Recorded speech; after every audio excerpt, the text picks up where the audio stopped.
Abra em João, capítulo 6, e deixa grifado um versículo, para que você possa ler várias vezes, pensar nele várias vezes, que é assim: assim como o Pai que vive me enviou, e eu vivo pelo Pai, também aquele que de mim se alimenta viverá por mim. Palavra da salvação. Nossa vida, às vezes, ela é muito marcada por perdas, né? Às vezes por situações que nos frustram, que nos deixam assim, com tantos ressentimentos, com tantas mágoas, que o nosso coração vai endurecendo.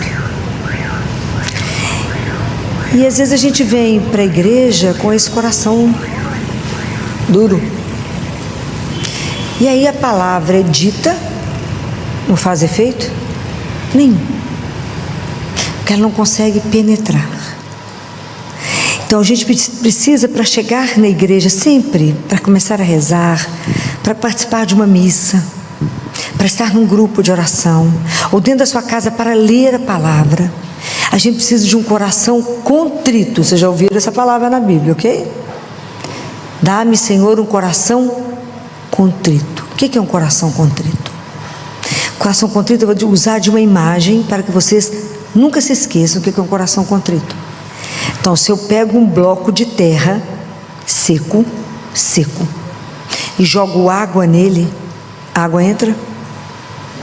Não, a paira, ela não penetra. Mas se eu pego essa terra e quebro ela, esfarelo ela, na hora que eu jogo a água vai deixar ela toda empapada, vai fazer o efeito que precisa. Então é isso que a gente precisa pedir a Deus, que faça isso com o nosso coração. Fala: quebra, me ajuda a tirar essa capa de ressentimento, de tantas mágoas, para que meu coração seja quebrado, para que eu possa entender, para que a palavra possa penetrar e que ela possa me transformar.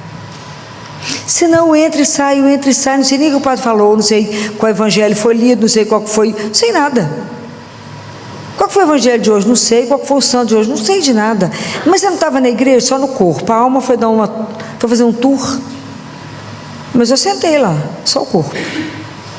Nós não podemos perder tempo, nosso tempo é muito precioso. Demais, por demais.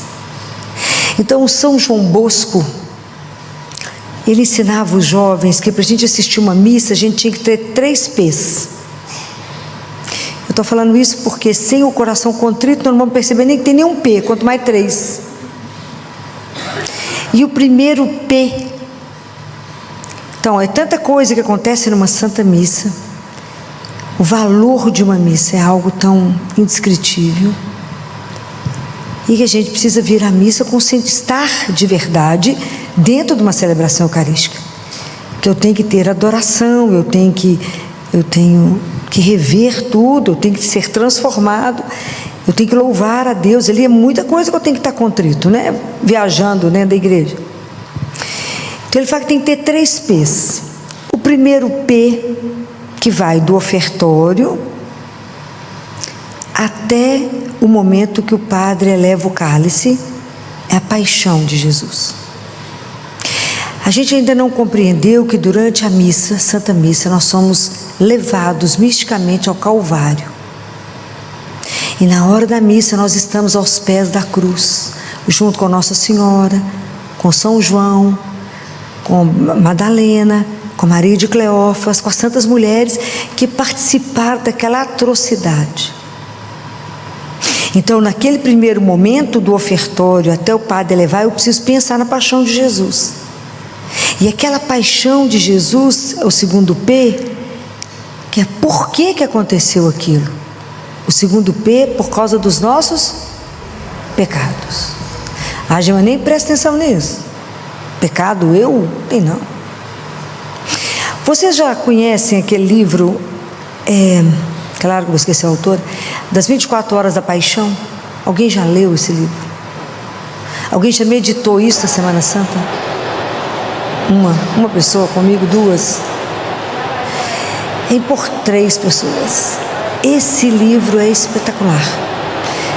Ela é uma mística que vivia de uma Eucaristia por dia e que Jesus dita, põe ela para assistir às 24 horas da paixão. É algo de chorar mesmo.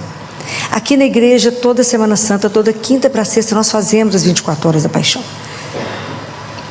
Eu nunca faço as 24 horas, porque eu preciso dormir, nem que seja um pouco. Mas os jovens ficam aqui 24 horas em oração.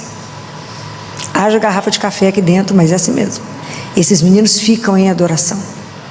E cada hora tem uma meditação. Por que eu estou falando isso?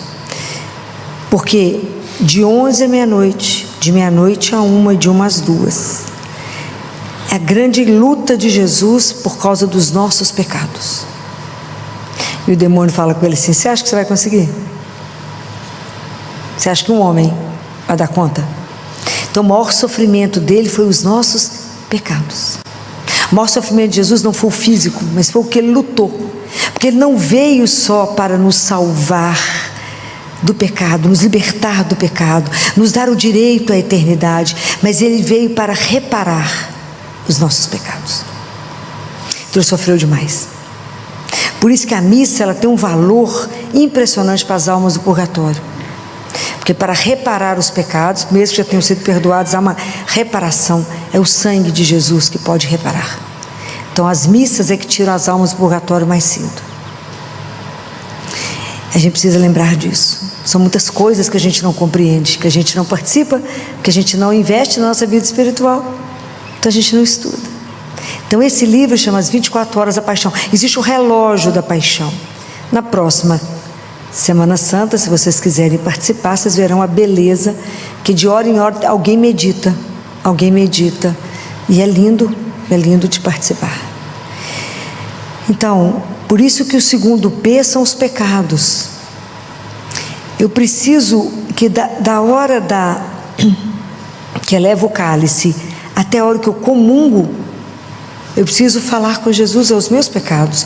É aquilo que eu já falei com vocês. A gente comunga, na fila a gente pede a Jesus: eu creio, né? Vocês lembram das 3 coisas? Eu creio, mas aumenta a minha fé. Se queres, o Senhor pode me curar. E o terceiro é ação de graças. Então o terceiro P é: qual é o propósito? Qual é o propósito da Eucaristia? A gente tem que pensar nisso. Por que eu comungo? Para que eu recebo Jesus vivo? Não pode ser algo de rotina. Já falei com vocês que a gente entra, todo mundo está comungando, também comungo. Não podemos fazer isso. É sagrado demais. Porque eu vou me encontrar, eu vou receber aquilo que Jesus falou: aquele que de mim se alimenta, qual que é o resto da frase? Viverá por mim. A gente não tem consciência dessas coisas. Assim como eu vivo para o meu Pai, que está vivo, assim que eu recebo a Eucaristia, cada um de nós que comungou, nós vamos passar a viver por causa e para Ele. Então eu vivo com Ele, por Ele e para Ele. Quando encerra a missa, começa a nossa missão.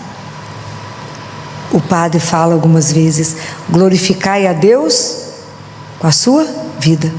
Que as pessoas possam olhar aquilo que você faz e dê glórias a Deus pela sua atitude. Isso se chama vida eucarística. Então nós temos que sair da Eucaristia para viver a Eucaristia e ser vida eucarística.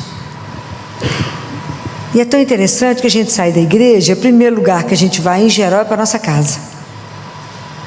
E quando a gente termina, a gente recebe essa missão da vida eucarística, a gente é convocado, a gente é enviado para aqueles que estão mais próximos de nós. Seja o marido, os filhos, seja a mãe, seja pai, seja os irmãos. E o quanto é difícil a gente viver essa vida eucarística em casa, não é? Como é que é difícil a gente mostrar para as pessoas que eu fui transformada por aquilo que eu recebi, que as pessoas nos conhecem. Sabe que muitas vezes a gente tem crise de ciúme, sabe muitas vezes que a gente briga por nada, sabe que muitas vezes a gente ainda nem deu um passinho, como é que eu vou chegar lá falando daquilo que eu senti? Como que eu posso dizer isto, né? Então é o nosso grande desafio, porque as pessoas que estão na nossa casa e que não vieram aqui receber a Eucaristia, elas não são nem melhores, nem piores do que eu que vi. Elas também escutaram tudo que eu já ouvi. Mas o que aconteceu foi que as coisas foram esfriando nela por alguma razão, e de repente Jesus virou uma história do passado. A palavra não alimenta, não põe de pé, a palavra não anima, não enche o coração, e a presença real de Jesus na Eucaristia, nem sabe por onde passa. Então entra e sai, e aquilo não faz a menor diferença. Então vocês imaginam o nosso grande desafio de mostrar um Deus que transformou a minha história, que está mudando o meu jeito de olhar, e que eu estou mostrando para aquelas pessoas que às vezes estão azedas, né? Estão amarguradas, estão ressentidas, que aquilo o ressentimento ele faz uma capa no coração, ele endurece a pessoa. Qualquer coisa, porque a gente não pode mudar as coisas que chegam a nós. Muita tragédia, muita fatalidade não tem como mudar, mas eu posso escolher a forma como eu vou viver isso. Posso ou não? Posso, está na minha mão. Eu posso escolher a via do ressentimento e viver ressentido a vida inteira e falar, sabe por que minha vida não andou? Porque fulano não deixou. Cheio de mágoa, cheio de ressentimento, não sai daquele lugar. É preciso sair do lugar, do dia da morte, do dia da perda, do dia da falência, do dia do diagnóstico de uma doença grave. Eu tenho que sair desse dia e andar. É isso que eu tenho que mostrar para o outro que é possível. Então vocês não se iludam, porque pouquíssimas pessoas vão nos ouvir. Não se iludam. E vem aquela falar de Jesus. E não vão te ouvir. A grande maioria não vai.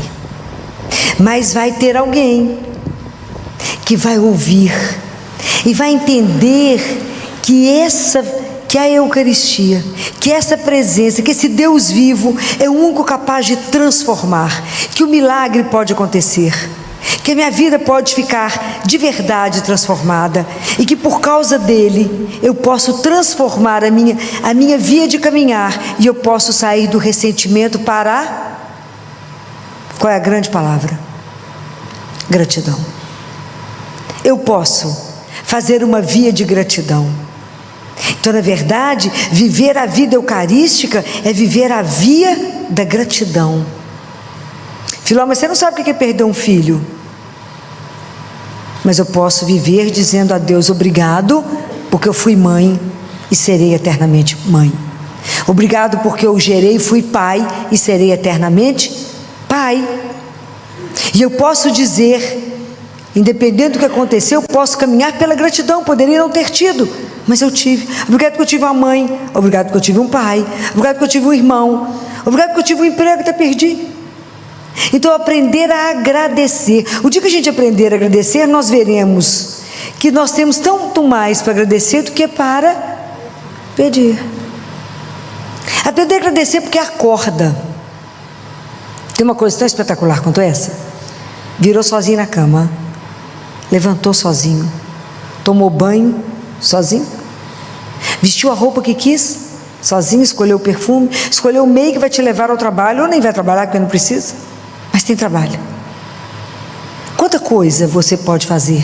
Então estar feliz só porque está de pé, anda e fala, para mim é uma alegria. E temos a oportunidade de servir a Deus nosso Senhor. Isso é uma honra. Uma honra.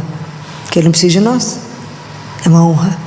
Poder viver para Ele, estar atenta, estar em comunhão. Porque também nós iremos encontrar pessoas que no mundo falam dEle. Pessoas que sabem que Ele está vivo. E que Ele habita em nós. E que Ele derrubou a barreira da morte. E nos convida para a glória. Gente, o dia que a gente caminha sobre isso, O que vier, nós damos conta. Porque nada mais é capaz de tirar isso de nós. Aí a gente passa a viver uma alegria que não tem preço. Porque a alegria está em nós. Nós podemos formar a alegria? Não. Mas a alegria é a assinatura do Espírito em nós. Então a Eucaristia, ela é um dom que nos é dado. Nós não podemos fazer por nós não podemos criá-la. Ela é um dom. E como ela é dada de graça, gratuitamente, nos é oferecido, se espera que você também o receba livremente, por gratidão, por poder receber aquele que vai te alimentar. Eu acho isso uma coisa das mais impressionantes. A gente poder ser alimentado por aquele que me criou. O meu próprio Deus é o meu alimento. E porque Ele me alimenta, eu sou capaz de viver por Ele. Nós não podemos receber a Eucaristia e escondê-la. O que Jesus falou para Madalena, lá quando Madalena estava chorando no Santo Sepulcro? E o que Jesus falou para os irmãos, aqueles dois companheiros, discípulos de Emaús? Depois que eles encontraram Jesus, depois que Madalena viu Jesus, o que ela falou com ele? Jesus falou com ela: Madalena, o que você faz agora? Vá, Madalena, e avisa os seus irmãos, avisa os discípulos que eu estou vivo. É a mesma coisa que a gente recebe na hora da Eucaristia. Você não pode esconder não, vai lá e anuncia que eu estou vivo. Vai lá e anuncia que sou eu, o único que enxugará suas lágrimas. Vai e anuncia que diante de mim não tem mais dor, não tem mais sofrimento, que eu transformo, que eu sou o único capaz de curar um coração quebrado, um coração que está sofrido. Sou eu o único capaz de tirar o ressentimento e virar gratidão. Sou eu o único capaz de te dar força para seguir sua vida, apesar das perdas, apesar das frustrações, apesar da tristeza que você vê. Eu te convido a olhar a vida sobre um outro olhar, mas ter um olhar de gratidão e ver aquilo que eu estou trazendo para você, que você não tem dimensão. Não veja sob a sua ótica, mas veja a partir da minha ótica. Só Ele pode fazer isso. Vai e anuncia que Ele transformou seu coração, que Ele te pôs de pé. Vai e dê testemunho. Mas não tenha ilusão. A vida eucarística é uma vida escondida, porque ela é feita de pequenos atos. É feita de pequenos cuidados. De quando você, às vezes, reúne com mais pessoas que também o conhecem, e vai lá e dá banho naquele que está doente, que não pode fazer isso, arruma a casa daquela pessoa que está acamada, que precisa de alguém que arruma a casa dela, que dê um banho, que lava uma roupa, que passa uma roupa. É aquela criança que está chorando, de repente dá um sorriso, tem preço? Não. É mais ou menos um grãozinho de mostarda, é mais ou menos uma semente que cai na terra, mas ela vai germinar. É uma massa, é um fermento que você põe na massa e que ela cresce. Porque essa alegria e esse amor, esses atos de bondade, eles têm o poder de contagiar. Eles vão contagiando. E as pessoas vão falar: menino, por que você anda nessa alegria? A vida está virada do avesso, você está assim, nessa alegria? Fala: porque minha vida pertence a Deus. Eu estou nas mãos dEle. E Ele é o meu Senhor, e na minha vida só vai acontecer o que Ele permitir. Eu sou dEle, Ele é meu. Isso é um coisa de louco. Eu poder viver para Ele. Essa frase para a gente: aquele que se alimenta de mim, viverá por mim. Nós vamos parar e pensar. A gente sai da Eucaristia e serve a quem? Às vezes a gente mesmo. E a gente precisa pedir a Jesus: Senhor, todos os dias tem que lembrar disso. O que o Senhor quer que eu faça contigo? E o que o Senhor quer que eu faça por ti? Hoje. Porque para amar e servir a Jesus eu só tenho hoje. Hoje lá na Santa Casa tinha que fazer um tour lá de olhar uns pacientes. Eu comecei lá do 12º andar. Quanto sofrimento eu vi. Quanta dor eu vi. Eu falava com ele: nós, Jesus, se o Senhor estivesse aqui agora, se o Senhor passar por esses corredores, quantos se levantariam? Quantos? Quanta dor, quanta mulher jovem, 36 anos, casada, com tumor cerebral, está lá em coma, mexe nada, nada. Quanta dor, quanta dor eu vi. Pensa, a nossa vida é um fio, nossa vida é tão frágil, e nós perdendo tempo com nada. Acorda feliz de manhã, animada. O que pode te deixar numa cama? Fala: Senhor, me dê um coração disposto a amar, me dê uma vida que eu possa vos servir em cada minuto da minha vida, enquanto eu tenho tempo, Jesus. Eu falo com Ele, enquanto eu enxergo, enquanto eu falo, enquanto eu ando. Não me deixa perder tempo, que eu não sei que dia que o Senhor me chama. Me ajuda a levar ao outro a esperança, a tirar do outro o desespero. Me ajuda a mudar o desespero em esperança. Quando eu vi alguém chorando, gritando tanto nos corredores, que foi uma morte atrás da outra, eu falava: mas a vida nossa não tem, a morte não tem a última palavra. Jesus venceu a morte, e nossa vida é eterna. Morrer é como abrir a porta e encontrar com Ele do outro lado. É assim, é tirar o sapato que incomoda o pé e poder voltar para casa, mas dar ao outro a coragem de viver e falar: não desespere, não desoriente. Nós temos alguém que nos orienta, nós temos alguém que nos conduz, nós temos alguém que nos ama, nós temos alguém que pode enxugar as nossas lágrimas e dizer: tem muito mais para se viver, a vida não vai encerrar aqui, o que eu prometi para vocês é eterno. Consolar o outro, ajudar, dar consolo, trazer a palavra de amor ao outro e falar: coragem. Por quê? Porque quem te sustenta não sou eu, mas é o Senhor nosso Deus. Mas eu não vejo, não precisa vê-lo, você sentirá aquela força, aquele que te põe de pé e fala: vamos? Por quê? Porque sou eu que te sustento. Mas se a gente não viver isso em nós, como é que nós vamos passar isso para o outro? Não vamos. O outro fala: estou deprimido, você fala: estou pior do que você, porque tem gente que disputa a tragédia. Senta em sala de médico. Eu estou com uma dor. Ah, você não conhece a minha. Luta. Fala: por que é impossível falar? Eu não sinto nada. Por quê? Porque eu tenho uma bênção de Deus e não tenho nada. Qual é o prazer de falar de tanta tragédia? Começa a falar das coisas que Ele faz. Começa a falar da alegria de ter um Deus que você pode correr ali e contar tudo no ouvido dele, que você pode recebê-lo todos os dias como seu alimento. Você chega na igreja destruída, cansada, você sai renovada, parecendo um menino de 12 anos de idade. Que você pode cantar: aquele que conta com o Senhor renova suas forças. Corre sem se cansar, vão para frente sem se fatigar. Por quê? Porque Ele é o meu amparo, Ele é meu alimento. Aquilo que fez com Elias, que foi a primeira leitura de domingo, a prefiguração da Eucaristia. Elias falou assim: eu quero morrer. Quantas vezes nós já fizemos isso? Eu já fiz isso. Falei: vamos morrer, Jesus, chega. Elias deitou e dormiu. O anjo acordou: acorda, Elias, come. Hein? Olhou o pão, comeu, voltou a dormir. Anda, Elias, meu filho, acaba de comer. Para quê? Porque você tem muito que andar ainda. Aquele alimento sustentou Elias 40 dias e 40 noites. Prefiguração da Eucaristia. Então a Eucaristia nos sustenta para viver para Ele. Acordem. Então qual é o propósito da sua vida? É o terceiro P que eu estava falando. É viver para Ele, com Ele, nele. Então vida eucarística é uma vida de gratidão. É caminhar com Ele, agradecendo.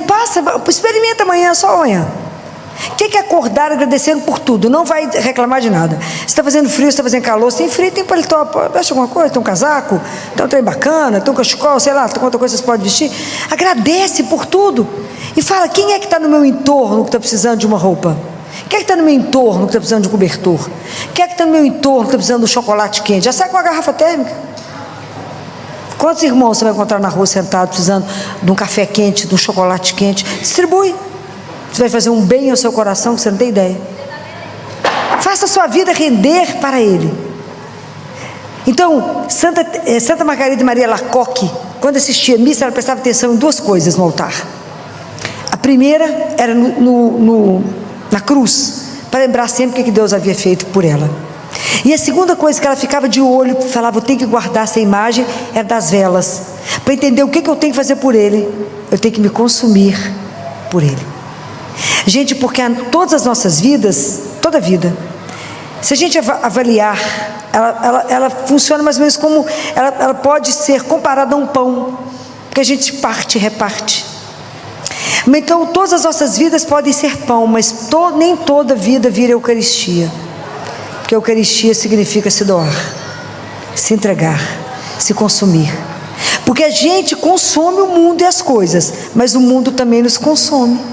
E nós, de certa forma, vamos envelhecendo, vamos sendo consumidos. A questão é saber quem me consome, aonde eu estou sendo gasto. Mas se gastar por causa dele, é espetacular. Se consumir por causa dele, aí sim, é viver uma vida com propósito. Então, viver eucaristicamente não é para viver uma vida de brilho, é uma vida discreta, escondida. Mas quem é que tem que ver? Só ele. Irmã Dulce hoje, não é? Irmã Dulce hoje, aquela vida que ninguém viu, viveu mais o resto da vida dela com 70% do pulmão comprometido. Dormia sentada, não podia deitar, não tinha como respirar, e cuidava o dia inteiro dos pobres, doentes. Hoje o Evangelho dizia, e eu falava isso lá no hospital hoje com a enfermagem, eu falava, a coisa para mim mais difícil da vida é ser filho de Deus. É maravilhoso, mas é difícil. É difícil demais a gente revelar na nossa vida quem é o nosso Pai. Mas aqui no hospital, onde na Santa Casa nós temos a oportunidade de cuidar daquele que ninguém quer, 100% SUS. Nós temos a grande oportunidade de santificar a nossa vida. Porque a profissão que escolhemos é a profissão de poder santificar. Porque cada banho que vocês estão dando a essas pessoas, todo mundo em coma, fazendo curativo, cuidando, é uma oportunidade de cuidar dele mesmo. Porque quando ele falava a respeito das crianças, hoje ele dizia, os anjos deles, os anjos da guarda dessas crianças, estão diante da face do meu Pai continuamente. Então o que você fizer ao menor, você fez a mim mesmo. Então entender isso, né? Como é que hoje eu posso cuidar do Senhor, cuidando do meu irmão que estiver ao meu lado? Então isso é uma chamada para nós, para que a gente viva uma vida de verdade. A nossa vida eucarística tem que revelar aquele que eu creio, aquele que eu recebi, aquele que eu fui alimentada, é aquele que eu tenho que revelar. Qual é o alimento que me sustenta? É Ele. Então, na verdade, nós temos que viver uma vida de gratidão e aprender a dizer o dia inteiro, obrigado por não ter desistido de nós. Obrigado por se juntar a nós no nosso caminho. Assim como o Senhor fez com os discípulos de Emaús. O Senhor todos os dias vem ao nosso encontro, todos os dias, em todas as situações o Senhor vem. E o Senhor está sempre perto de nós, para nos encorajar, para não fazer com que a gente desespere, para nos sustentar e para nos ajudar a viver no eterno obrigado. Porque aquilo que Deus fez por nós, não tem como a gente pagar. Porque é grandioso demais um Deus que se submete a se tornar humano, vir até nós para nos ensinar a ser homens e mulheres, filhos do Altíssimo, e continuar nos alimentando a cada dia para nos devolver de volta para a casa do Pai, aonde viveremos eternamente. Não deixe a morte, as perdas desorientarem vocês. Nós temos que dar testemunhos daquilo que cremos. Viveremos eternamente e um dia até esse corpo será transformado e será devolvido, e nós viveremos com o corpo que Ele nos deu, não só com a alma, com o corpo. Isso é extraordinário. Não pode existir um Deus como esse, não pode. Então coragem, coragem. Hoje todos nós recebemos a Eucaristia. Coragem, sai daqui com alegria no coração, com a força, um testemunho com o coração em chamas, para poder levar aqueles que estão desanimados, desorientados, sem esperança, a maior razão que nos sustenta e nos mantém de pé. Aquele amor que é eterno, que ama cada um de nós sem igual, e que vai nos amar eternamente. Essa força que nos põe de pé, que nos reconstrói e que nos dá vida nova. Aquele que nos tira da cinza, nos tira da miséria e faz uma vida nova acontecer. Esse que faz esse milagre todos os dias, só tem um nome, é Jesus de Nazaré.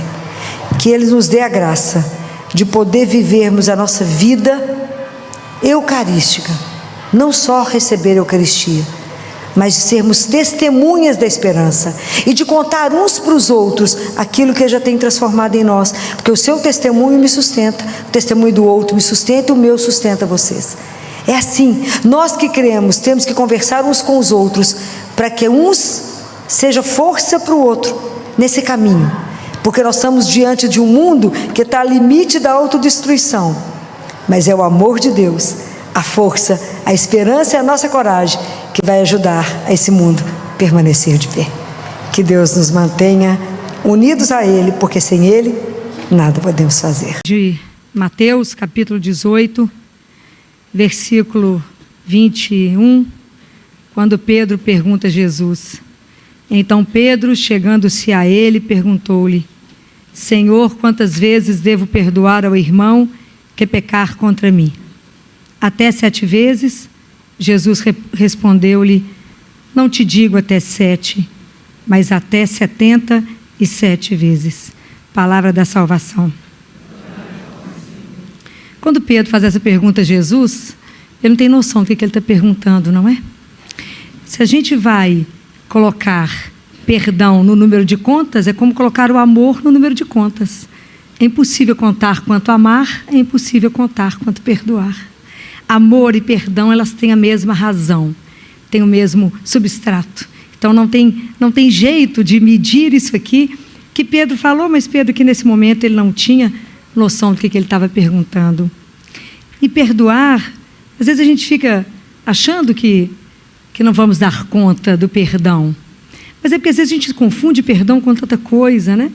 Então é mais fácil eu começar falando o que não é perdão. Perdão não é desculpar alguém. Desculpar é outra coisa. A gente precisa e deve desculpar as pessoas, mas nisso não é perdoar. Então, se você me ofende, eu posso avaliar aquela razão, por que você fez aquilo. Eu posso até avaliar, aquilo pode amenizar, mas isso não é perdoar. Perdoar não é esquecer. Às vezes as pessoas falam assim, mas eu não consigo esquecer a ofensa que eu recebi. Mas é porque perdão não é esquecer. Perdão é pensar, será que eu sou capaz de perdoar alguém que me fez uma ofensa que eu jamais esquecerei? Ou alguém que fez alguma coisa em mim que mudou a minha vida e que eu nunca mais vou esquecer? Porque perdão é outra coisa. Perdão não é esquecer. Perdão também não é fazer justiça. E às vezes eu quero fazer justiça. Uma coisa é o ato da pessoa, que muitas vezes aquele ato vai ser condenado. Outra coisa é perdão. Por exemplo, quando a gente compreende isso, fica mais fácil entender tantas coisas. Se a gente avalia a atitude de Hitler, nós sabemos que a atitude dele de matar 6 milhões de judeus é uma coisa inominável. Então, esse ato está errado e ele tem que ser corrigido. A corrupção é corrupção, ela tem que ser corrigida. O mal é mal, tem que ser corrigido. O que for errado tem que ser corrigido. Mas eu não posso saber se Hitler tinha ou não consciência do que ele fazia. Então, eu não posso entrar na consciência dele, então eu não posso nem defender, nem culpá-lo. Então, eu me calo diante da atitude, eu condeno o ato, mas eu não condeno o irmão. Isso eu entrego para o único que é juiz, que é Deus Pai. Compreende a diferença disso? Então, quando alguém que comete uma coisa muito grave, ela é perdoada pelo sacerdote, eu dou a essa pessoa, nós estamos dando a essa pessoa um direito de vida. É diferente. Mas o ato dela tem que ser corrigido e isso é corrigido. O dia que a gente entende isso, fica muito fácil. Uma coisa é eu entender que a sua atitude foi ruim, aquilo vai ser corrigido, mas eu não posso te condenar. É diferente. E a outra coisa que perdão não é. Porque às vezes a gente vai perdoar alguém e fala, você me ofendeu, mas eu sou tão bom, tão bacana, que eu te perdoo. Nós não podemos achar que o perdão nos dá poder sobre o outro e eu coloco o outro sobre uma condição de inferioridade. Isso também não é perdão. Perdão não é nada disso.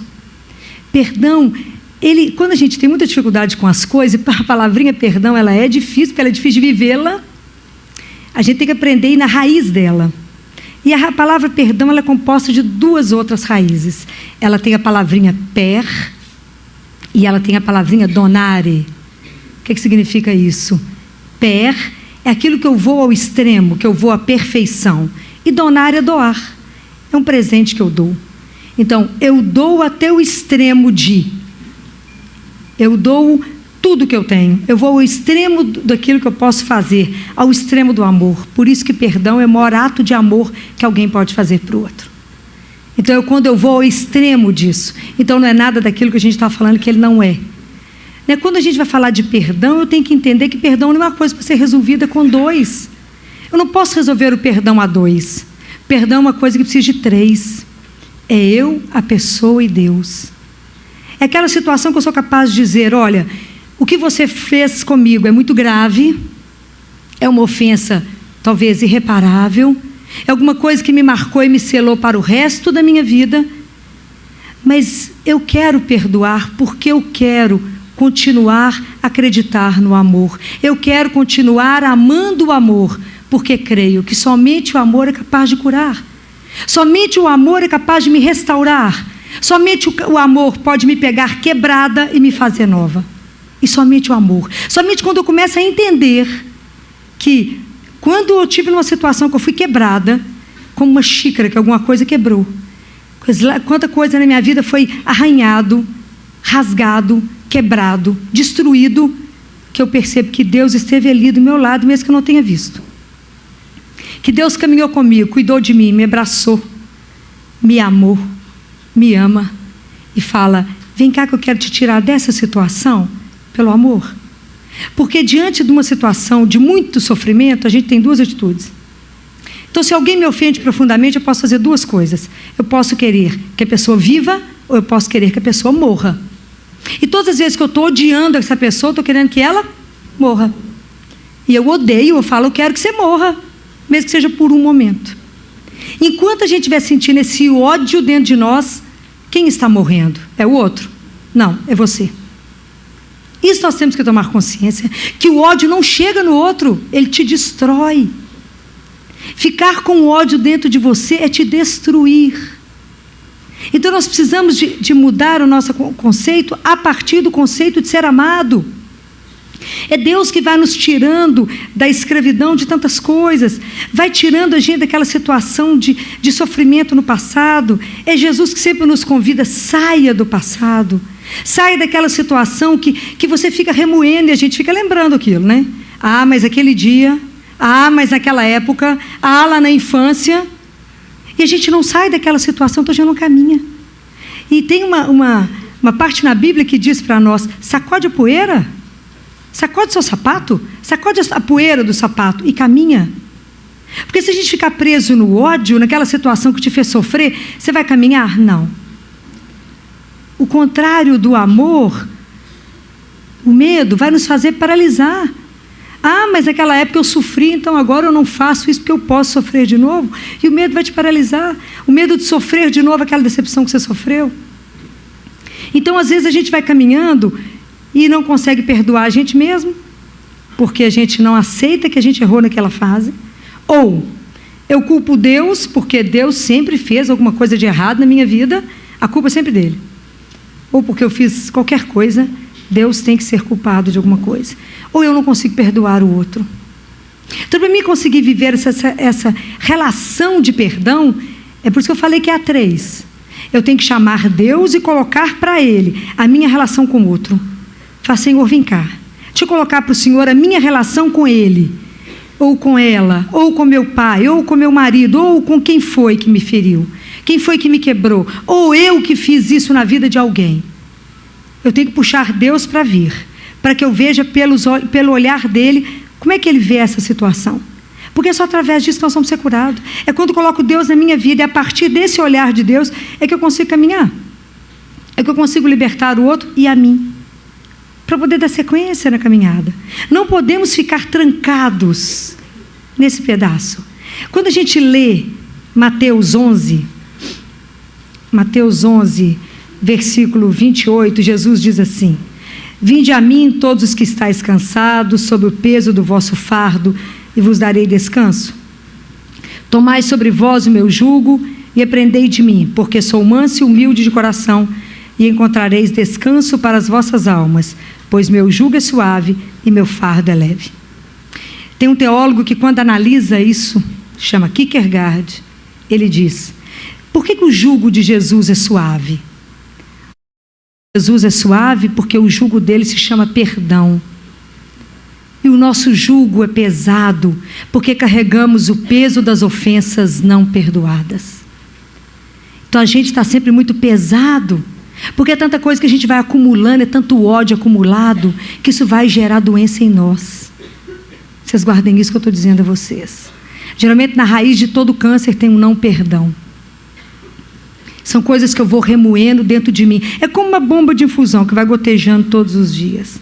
Então a gente carrega pesado, a gente vive muito pesado. E Deus fala, não fica carregando o fardo de ontem, não. Vocês já descobriram que vocês têm asas? Esse seminário já mostrou para vocês que vocês têm asas? Nós somos chamados para viver outras coisas. O perdão abre porta dentro de nós. Abre outras portas. Enquanto a gente fica prisioneiro naquela situação. Deus não nos quer assim. Porque Deus vem curar em nós, não aquilo que a gente finge ser. Não aquilo que a gente fica aparentando ser. Mas aquilo que Ele sabe que nós somos.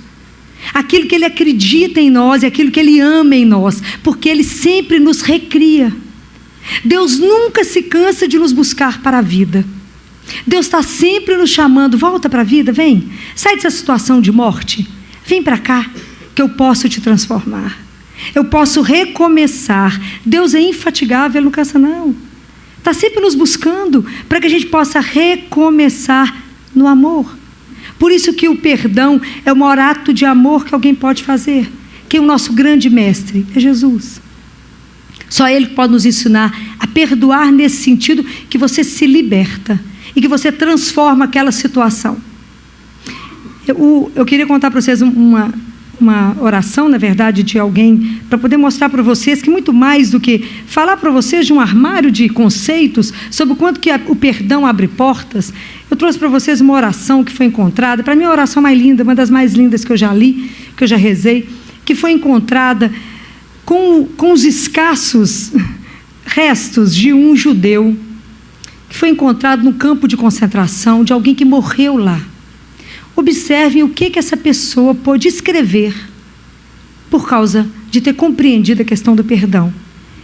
Ele reza assim: Senhor, quando vieres na tua glória, não te lembres somente dos homens de boa vontade, lembra-te também dos homens de má vontade.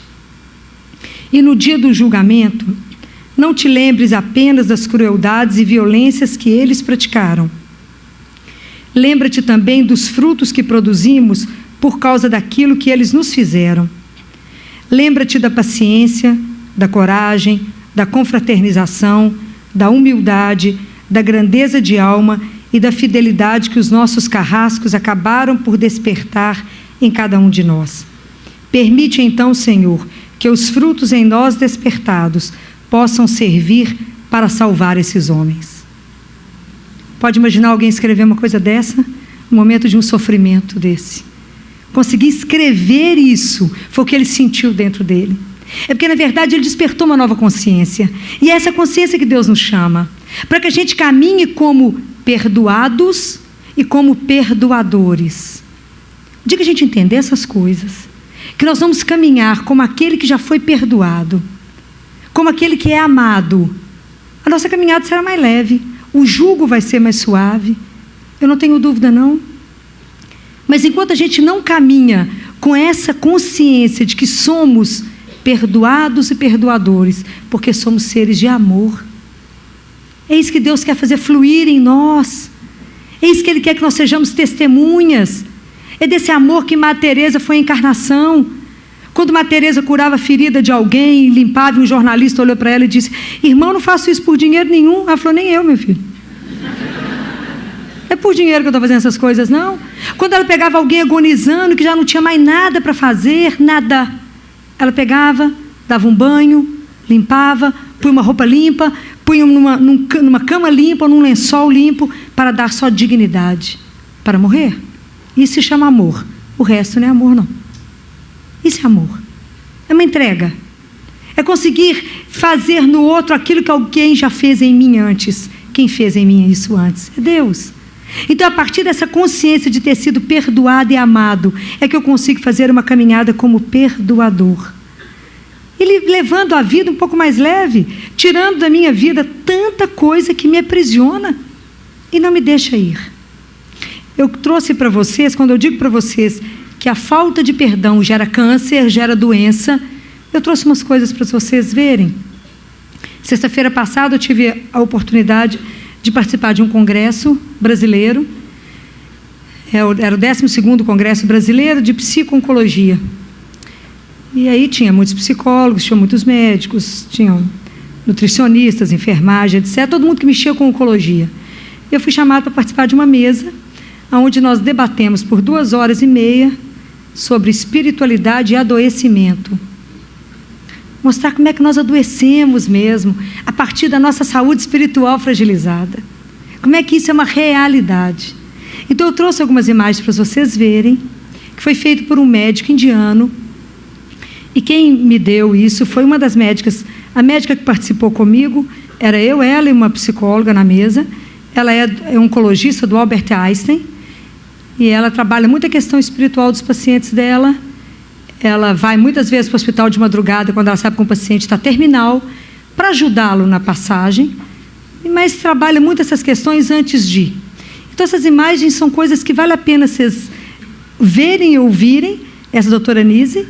Para vocês, são as mulheres médicas lá do Instituto do Hospital Israelita Albert Einstein, para que vocês vejam o que a gente faz com o nosso corpo, baseado nos nossos sentimentos e pensamentos. Isso é real. Mas Jesus já avisou isso há muito tempo antes. Olhem bem, pode passar.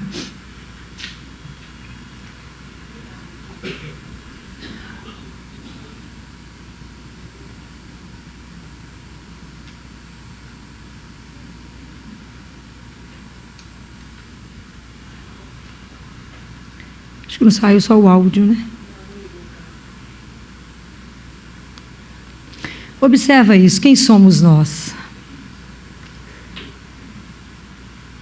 Como é que a medicina já não consegue mesmo negar, né? Não podemos negar. Como é que aquilo que pensamos e sentimos vai nos adoecer ou não?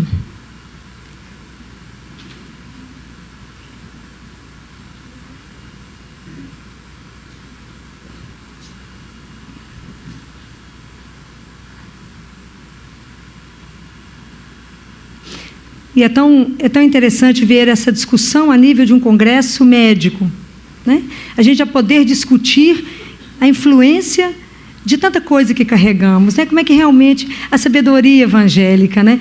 É outra história mesmo. Como é que nós podemos avaliar a nossa integridade a partir de quando a gente avalia do ponto de vista espiritual o que está acontecendo conosco? Como a gente demora a fazer essa pergunta para nós, não é? Quem somos nós? Às vezes a gente não faz essa pergunta quando a gente está saudável, às vezes a gente não faz essa pergunta quando a gente está muito bem. Às vezes a gente só se pergunta isso, ou quando a gente está num seminário como esse, ou quando eu estou muito doente, ou quando eu perco alguém que eu amo profundamente e que eu achava que eu não ia sobreviver sem essa pessoa. Então, às vezes, nessa hora que a gente se pergunta quem somos nós. Se não sair o áudio, não tem importância.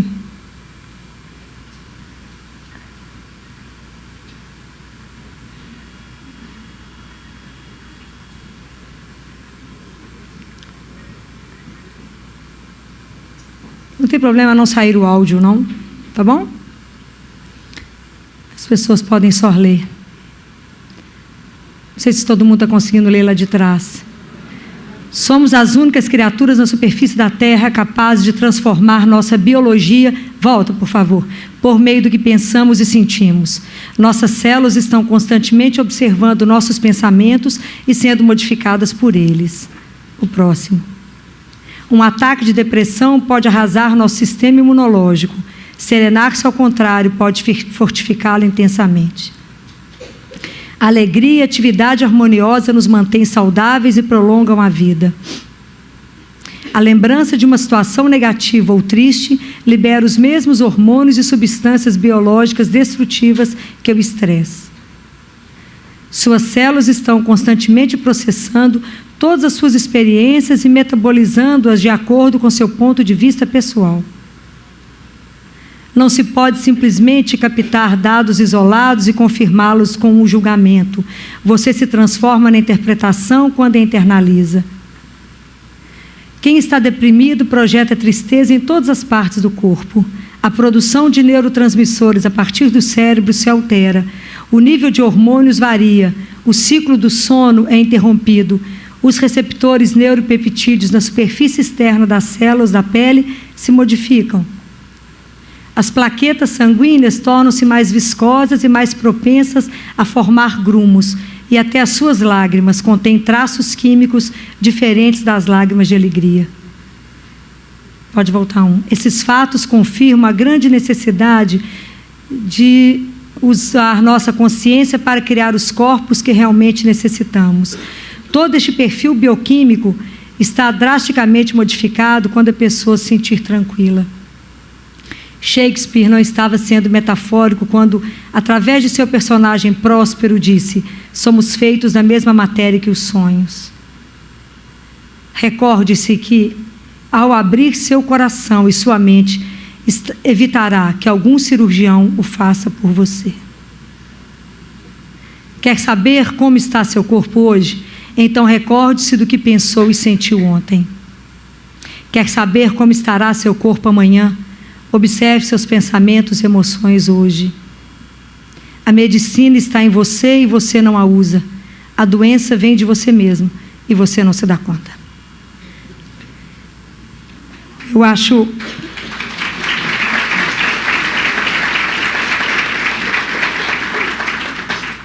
Eu coloquei essas coisas para que vocês possam ver que isso que a gente diz é verdade. Isso foi montado pelas médicas que trabalham somente com câncer. Deus nos dá uma oportunidade imensa de sermos curados na alma. Quando Ele começa a colocar para nós, a gente conseguir avaliar a nossa vida, como é que está sendo a nossa caminhada diante dEle. Como é que está a sua relação com você mesmo, como é que está você se aceitando com a sua história de vida, com a sua genética, com tudo que é seu. Como é que tem sido a sua relação com Deus e a sua relação com o outro. Quanta coisa nós precisamos de parar para poder pensar, para poder colocar com toda clareza diante do Senhor e buscá-lo para a nossa vida. Como é que é possível, pelo perdão, aquilo que a gente contempla em Deus, não é? Aquele amor que a gente contempla em Deus, eu posso ser capaz de viver em minha vida, quando eu busco Deus para ela. Quando eu peço a Ele que me ajude a amar como Ele ama. Como é que eu consigo ver o outro e aquela situação com o olhar de Deus? E aí eu consigo perceber um outro olhar. Aí eu consigo perdoar. O perdão não é uma coisa que eu crio em mim. O perdão é algo que eu permito que Deus faça em mim. É diferente. Não sou eu que farei, é Deus que fará em mim. Então a gente precisa ter essa consciência. E eu espero que esse tempo que vocês tiveram aqui no seminário, vocês consigam ter pensado nisso. E que hoje, agora, eu quero convidar vocês a lembrarem de uma frase que Jesus nos pede, que Ele sempre nos pede para lembrar do perdão, e que a gente repete essa frase várias vezes ao dia, às vezes pelo menos uma vez ao dia. Quando a gente reza: Pai, perdoai-lhes porque eles não sabem o que fazem. Então que vocês agora possam fechar os olhos de vocês e repetir essa frase.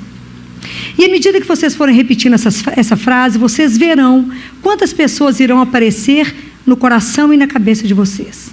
Essas pessoas que aparecerem são as pessoas que vocês ainda não perdoaram, são pessoas que vocês precisam trabalhar o perdão. Então pode ser que apareça no coração de vocês, às vezes situações com vocês mesmos, às vezes situações com o outro e situação com Deus.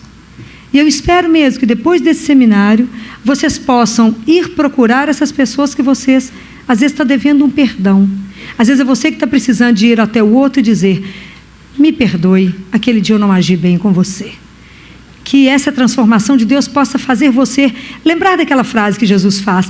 Quando você estiver diante do altar e lembrar que você feriu alguém, vá primeiro até ele, reconcilie com ele e depois venha cá. Então que Deus nos ajude a viver isso, que o Espírito Santo possa imprimir no nosso coração essas palavras, de forma que Ele vá nos lembrando na medida que a gente precisar de viver isto. Então que você agora vá repetindo para você essa frase: Pai, perdoai-lhes porque eles não sabem o que fazem. Vejam as pessoas que vocês precisam perdoar, para que o jugo de você seja mais leve, que o caminhar seja mais leve. E eu vou pedir uma outra coisa, que depois desse seminário, não se esqueçam de marcar uma confissão. Vá se confessar. Às vezes tem quanto tempo que você ainda não foi se confessar? Tem quanto tempo que você não se sentiu ainda perdoado por Deus? E que você está precisando de se sentir de novo abraçado por Ele, amado, para que você possa caminhar nessa proposta que Ele nos diz. A caminhada de filhos perdoados e perdoadores. Feche seus olhos e repita isso para você. Pai, perdoai-lhes porque eles não sabem o que fazem. Bem,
versículo 11 a 12.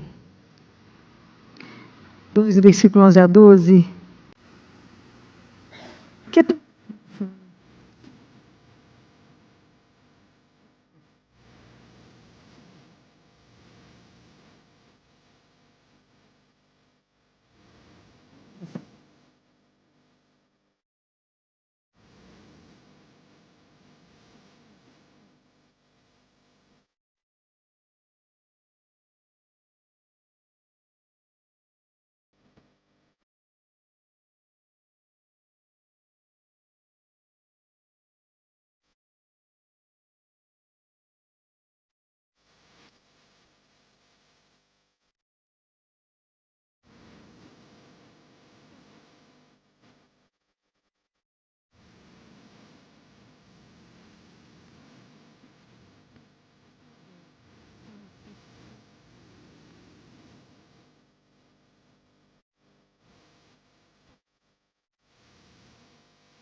vai colocando em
Se meus pais vai ser diferente.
Estou fazendo.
esfriar a cada dia. Se pensa de novo.